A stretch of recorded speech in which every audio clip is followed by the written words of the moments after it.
Kejadian kali ini terjadi sekitar tahun 2019. Ada dua perempuan yang kerja di salah satu perusahaan swasta di Jakarta. Namanya kita sebut aja Nia sama Thalia. Mereka seumuran dan umurnya sekitar 25 tahun. Jadi mereka tuh sebenarnya baru kenal sekitar 6 bulan karena sama-sama di divisi marketing.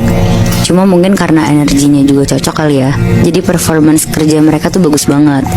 Akhirnya mereka berdua tuh ditugasin untuk dinas keluar kota sama bosnya buat ngebantuin holding company yang ada di Surabaya. Akhirnya mereka ditransfer lah ke Surabaya sebulan dulu buat trial. Ya mereka berdua yang udah deket banget kayak bestie gitu mah seneng banget karena sekalian refreshing sejenak juga kan. Kayak ganti suasana juga. Karena perusahaannya juga udah gede banget, mereka dikasih penginapannya tuh juga oke banget Muebi. Dikasihnya di hotel bagus. Ya walaupun sekamar berdua tapi lumayan banget kan. Sesampainya di hotel sekitar jam 5 sore, Nia sama Thalia langsung mandi dan istirahat. Nah karena masuk kantornya tuh baru besok, jadi mereka tuh mutusin buat jalan-jalan dulu malamnya. Mereka kulineran, keliling-keliling Surabaya, sampai akhirnya sekitar jam 9 malam, mereka baliklah ke hotel. Sampai di kamar, Nia tuh bilang ke Thalia untuk cepet-cepet tidur karena besok tuh masuknya jam 8 pagi. Akhirnya tidurlah mereka berdua. Pas udah tidur, Nia tuh bangun. Dia dengar kayak ada suara gaduh dari arah Thalia. Jadi posisi tidurnya itu tuh kasur yang king size. Mereka berdua tuh satu kasur, dan Nia tuh lagi tidur ngadep ke tembok, jadi ngebelakangin Thalia. Suara gaduhnya tuh kayak ada suara lampu yang di meja yang dinyalamatin gitu, kayak cetak-cetak. Tapi gak cuma itu Moebi, Nia juga dengar ada suara kayak kaki digesek-gesekin ke kasur.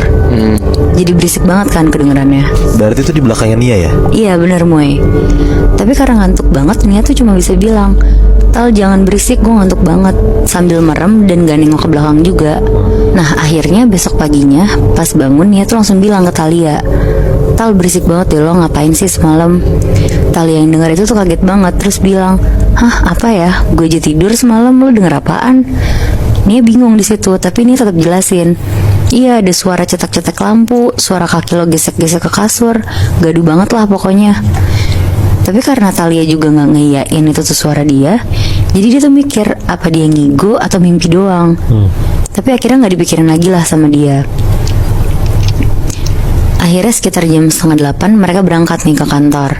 Kantornya tuh gak terlalu jauh dari hotel yang mereka nginep. Singkat cerita, mereka udah selesai ngantor. Terus karena pulang kantornya juga jam 5 sore, jadi mereka mau makan malam di luar dulu. Sebenarnya karena Nia punya pacar, jadi dia tuh agak gelisah juga karena ya jadi LDRan sebulan kan. Jadi kalau lagi ada waktu luang, Nia tuh selalu video call lah sama pacarnya. Mau di tempat mereka makan, di perjalanan, pokoknya sesempetnya aja. Sedangkan kalau Thalia, dia tuh single, jadi dia tenang-tenang aja hidupnya, nggak perlu ngabarin siapa-siapa. Jadi karena Nia udah asik video call sama pacarnya, ya otomatis si Thalia didiemin kan. Jadi setelah makan si Thalia bilang lah ke Nia, mending abis makan langsung balik aja ke hotel biar Nia bisa lanjut teleponan dan Thalia juga bisa rebahan atau bahkan nonton film. Akhirnya Nia setuju lah, yang tadinya mereka mau jalan-jalan ke tempat ramai di Surabaya, jadinya balik ke hotel. Nah sesampainya di hotel kira-kira sekitar jam 7:30 malam, Thalia mandi duluan. Abis itu langsung tidur-tiduran di kasur sambil nonton TV. Nia yang masih asik teleponan ya duduk aja di sofa sebelah kasurnya sambil ketawa-tawa. Karena Thalia lama-lama ngantuk, dia bilang lah ke Nia buat tidur duluan. Dan itu tuh kira-kira udah jam 12 malam Moebi, si Nia masih asik teleponan. Akhirnya karena gak enak sama Thalia, Nia matiin lah semua lampu kamar dan coba nyalain TV aja buat penerangannya. Posisinya juga Nia sambil tiduran, tapi di sofa, biar Thalia tuh gak terlalu keberisikan sama suara mereka. Sekitar jam 1-an, Nia tuh ngeliat Thalia kayak gerak-gerak gitu Moebi tidurnya, kayak orang gak nyaman mau kebangun gitu. Tapi didiemin sama Nia. Tapi pas didiemin tuh Thalia makin gerak-gerak, malah badannya tuh jadi kayak geter-geter gitu. Kaget dong Nia, langsung dibaliklah kamera HP-nya. Jadi pacarnya juga ngeliat Thalia kayak gitu. Nia panik banget di situ, tapi pacarnya tuh berusaha nenangin dia banget. Sampai akhirnya tiba-tiba Thalia tuh melek, terus langsung duduk di kasur. Dia diem doang, terus dipanggil sama Nia, Tal, you okay?" Akhirnya Thalia langsung nengok lah ke Nia di situ. Matanya melotot, mimik mukanya merah. Terus Nia berusaha untuk manggil-manggil Thalia pelan-pelan, kayak, Tal? Kenapa Tal?" Tapi Thalia tuh bukannya gimana, malah ketawa-tawa. Anjing. Bahkan suaranya itu tuh kayak bukan suara Thalia Moebi, tapi suara perempuan yang ngelengking banget. Ih, Nia panik lah di situ. Pacarnya akhirnya bacain ayat kursi lah dari video call itu. Terus Nia bener-bener nggak berani ngapa-ngapain lagi. Akhirnya sekitar 10 menit Talia langsung tidur lagi. Nia yang masih ketakutan langsung buru-buru ganti baju dan tidur di sofa itu. Tapi dia bener-bener gak mau matiin telepon pacarnya sampai pagi. Nah besok paginya pas Nia bangun, Nia langsung bilang ke Talia kalau semalam Talia tuh kayak dimasukin sosok perempuan gitu. Talia yang denger itu tuh cuma diem aja dan nyangkal omongan si Nia. Tapi Nia yang ngeliat ekspresinya Talia tuh kayak tahu gitu loh kalau Talia tuh pasti nyembunyiin sesuatu. Dipaksa-paksa lah akhirnya sama Nia, ditanyain terus-terusan. Tapi Talia tuh tetap nggak mau ngaku gitu kalau dia tuh kesurupan, Bi. Nia kan kesel ya. Terus Nia akhirnya bilang, ya udah nanti malam gue videoin ya lo tidur kayak gimana. Akhirnya Nia ceritalah ke pacarnya, dia kepengen banget nih nanti malam videoin si Talia tidur. Tapi pacarnya tuh bilang takutnya nanti Talia marah, dan yang marah tuh bisa aja bukan Talia tapi sosok yang ada di dalam Talia kan. Benar. Jadi mereka kayak bikin rencana gitu untuk seakan-akan mereka berdua itu lagi video call, tapi sebenarnya di screen record sama Nia. Jadi pacarnya tetap nemenin Nia kan di situ. Nah sekitar jam 11 malam Talia sama Nia masih diem-dieman karena Nia masih kesel sama Talia. Akhirnya abis dia nonton TV, Talia tidur nih. Ini tuh momen yang ditunggu-tunggu banget kan sama Nia sama pacarnya juga. Walaupun Nianya juga takut, tapi ya udahlah diberani-beraniin biar dia tuh juga punya bukti besok pagi ke Talia kan. Mereka tunggu-tunggulah sampai jam 12 malam. Talia gak kenapa-napa sampai Nia tuh ketiduran, tapi dibangunin lagi sama pacarnya. Akhirnya Nia sama pacarnya lanjut ngobrol-ngobrol lagi. Dan sekitar jam 1 malam, tiba-tiba Bi, Talia tuh bangun, terus duduk di kasur. Pandangan matanya kosong, terus itu berdiri sambil kayak nari ronggeng gitu. anjing. Di atas kasur. Di bawah kasur. Oke. Dia gak berani bersuara, bahkan dia tuh nangis-nangis sambil arahin kamera HP-nya ke Talia. Tapi Bi, lama-lama Talia tuh kayak ngebuka bajunya dan dia bener-bener nari tapi telanjang bulat gitu. Oh, Di situ Nia langsung matiin video callnya, terus dia langsung lari meluk Talia. Dia nangis-nangis kenceng banget dan nelfon resepsionis buat bantu dia. Ditutupin lah Talia pakai selimut hotel. Gak lama resepsionis yang untungnya juga perempuan tuh datang, bantuin Talia yang lagi nari-nari dan pindahin ke kasur. Terus langsung lah tanpa mikir panjang Nia tuh berusaha ngehubungin mamanya Talia lewat HP-nya Talia. Bener-bener ditelepon-teleponin, dia juga udah gak peduli lah itu jam berapa. Setelah ditelepon-teleponin, akhirnya telepon yang ketiga tuh diangkat sama mamanya Talia. Ini histeris ngasih tahu kronologisnya. Mamanya akhirnya tuh ngejelasin Bi, ternyata dari kecil Talia tuh emang selalu kemasukan sosok perempuan ini. Sampai di rumahnya tuh juga dijaga sama banyak penjaga gaib biar Talia tuh bisa tidur. Jadi dia akan kemasukan sosok ini kalau dia tuh nggak tidur di rumah. Dan sebenarnya mamanya juga agak worry kalau si Talia tuh mau ke Surabaya ini. Cuma mamanya nunggu-nunggu kabar dari Talia selama 2 hari ini, tapi aman-aman aja dari Talianya. Makanya mamanya Talia tuh mikir kalau sosok ini tuh udah nggak ngikutin Talia lagi. Tapi ternyata masih kan. Masih. dan yang kesurupan tuh selalu pas tengah malam, Nat. Selalu pas tengah malam pas dia udah tidur. Anjing, sosok cewek ini siapa ya? Nah itu dia, kayaknya sih emang nempel aja sama Talia dari kecil deh, cuma nggak bisa diusir. Oh, Jadi hitungannya sampai sekarang Talia itu being denial gitu, atau dia sebenarnya nggak tahu sama sekali? Dia tahu, tapi dia denial. Oh. dan dia juga nggak bisa apa-apa nggak sih? Iya makanya.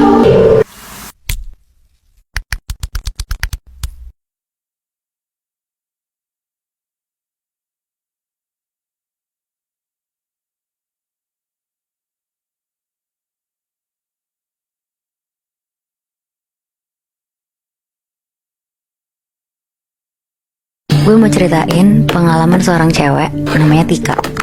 Tika, oke. Umurnya tuh 22 tahun dan dia tuh tinggalnya di Bandung. Tika tuh masih kuliah karena kampusnya di Depok. Jadi si Tika ini tuh nyewa apartemen di Depok. Bisa dibilang Tika ini jarang banget pulang ke rumah, apalagi semenjak almarhumah mamanya tuh meninggal 1 tahun lalu. Oke. Jadi Tika benar-benar lebih banyak ngabisin waktu di apartemennya yang di Depok. Sampai akhirnya pas Tika lagi libur semester, Tika kepikiran buat pulang ke rumahnya yang di Bandung. Walaupun sebenarnya rumah di Bandungnya ini tuh kosong, cuma ada orang yang jaga doang. Karena dari kecil Tika emang tinggalnya sama mamanya aja berdua. Oh, dia anak tunggal. Iya, dia anak tunggal Moy. Terus. Itu juga jadi alasan terbesar kenapa Tika udah lama gak pulang ke rumahnya. Ya karena setiap dia pulang ke rumah, dia tuh jadi sedih lagi sama dia kepikiran mamanya yang udah gak ada. Jadi Tika nih berusaha buat ngedistract pikirannya dengan dia tinggal dan kuliah di Depok. Tapi karena dia juga bingung mau ngapain lagi di Depok, akhirnya dia pulang ke rumahnya. Tika naik travel dari Depok ke Bandung. Sebenarnya pikirannya Tika tuh selalu mamanya. Dia selalu ingat apapun yang dia dan mamanya lakuin di rumah. Tika juga sempat netesin air mata pas di travel. Tapi di sisi lain dia juga harus kelihatan kuat kan, karena udah setahun yang lalu mamanya meninggal. Setelah 4 jam Depok Bandung, akhirnya kira-kira jam 5 sore sampailah Tika ke rumahnya. Dari pas masuk pagar, Tika mikir apa dia jual aja ya rumah ini, karena dia ngerasa rumahnya tuh gede banget untuk dia tinggalin sendiri. Pas pikirannya lagi kemana-mana, tiba-tiba dia disamperin sama Pak Rahman. Pak Rahman itu tuh yang biasa jaga rumah Tika selama Tika di Depok. Pak Rahman nanya, "Neng di Bandung sampai kapan? Mau ditemenin nginep nggak? Berani nggak sendiri?" Tika jawab, "Belum tahu sampai kapannya Pak. Nggak usah ditemenin, nggak apa-apa. Ini kan juga rumah saya, kenapa harus takut?" Habis itu Pak Rahman bilang, "Ya udah Neng, saya pulang ya." Akhirnya Pak Rahman pulang. Tika lanjut beres-beres masukin baju-baju yang dikoper ke lemarinya. Karena ada Pak Rahman yang lumayan sering bersihin rumah, jadi rumah Tika tuh rasanya bener-bener kayak rumah yang masih ditempatin orang setiap hari gitu, Moibi. Keberdebu lah ya. Iya, Tika juga gak ngerasa asing sama rumahnya. Pokoknya ngerasanya nyaman banget. Sampai akhirnya udah sekitar jam 9 malam, Tika posisinya lagi nonton TV di ruang keluarga. Pas lagi nonton, tiba-tiba dia nangis kejar banget. Ternyata karena dia keinget almarhumah mamanya yang selalu nonton TV malam-malam sama dia. Pokoknya apapun yang Tika lakuin di rumah itu tuh dia ngerasa bawaannya tuh selalu sedih. Akhirnya sekitar jam 11 malam dia mutusin untuk masuk kamar dan siap-siap tidur. Pas mau tidur, Tika berdoa dan bilang kalau dia tuh mau banget disamperin mamanya di rumah ini. Pokoknya dia tuh mau ngobrol sama mamanya untuk terakhir kalinya. Dia berdoa sambil nangis-nangis saking sedihnya. Pas jam 2 pagi, Tika tiba-tiba kebangun. Dia kayak ngedenger suara TV di bawah tuh nyala. Terus disamperin kan sama Tika ke bawah. Pas dia lagi jalan ke bawah turun tangga, tiba-tiba dia denger kayak suara mamanya tuh lagi ketawa. Tika kaget kan. Terus dia lari turun tangga menuju ke ruang keluarga tempat dia nonton TV tadi. Pas Tika ngeliat, gak ada siapa-siapa. Tapi bener, posisi TV itu tuh nyala. Akhirnya dengan rasa kecewa, dia matiin TV-nya dan dia balik lagi ke kamarnya untuk lanjut tidur.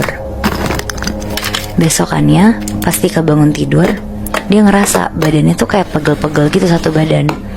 Terus dia tuh mikir, paling karena kecapean aja kemarin dari Depok. Tadinya Tika mau ketemu teman-temannya yang di Bandung, tapi Tika ini tuh ngerasa kayak nggak sanggup gitu loh buat pergi, kecapean banget gitu badannya. Akhirnya dia mutusin untuk di rumah aja, istirahat dulu baru besok pergi ketemu teman-temannya. Karena Tika sendirian, jadi dia sebenarnya gabut kan. Akhirnya dia ke kamar mamanya dan dia buka-buka album foto lamanya. Pas dia buka, dia kaget banget.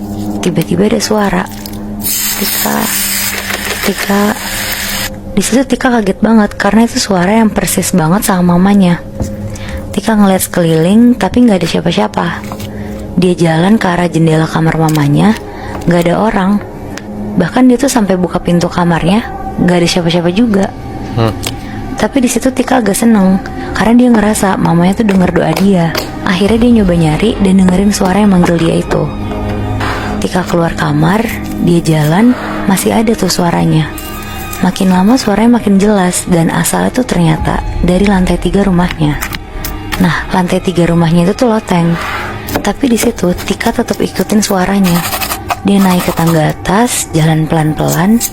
Pas dia buka pintunya, Tika ngeliat ada sosok mirip banget sama mamanya lagi duduk ngebelakangin pintu sambil bilang, "Tika, sini nak, mama pulang."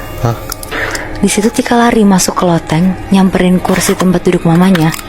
Pas dia ngeliat mamanya, Tika mau meluk mamanya, tapi pas dipeluk, mamanya hilang, bener-bener langsung gak ada. Setelah maghrib, Tika nelfon Pak Rahman untuk ceritain apa yang dia lihat tadi. Pak Rahman di situ kaget banget dengernya. Pak Rahman bahkan bilang untuk jangan pernah ikutin suara itu lagi, karena itu nggak mungkin mamanya Tika kan. Tapi Tika di situ nggak peduliin omongan Pak Rahman. Ya kayak si Tika ini tuh udah buta lah dan udah nggak mikir pakai logika lagi.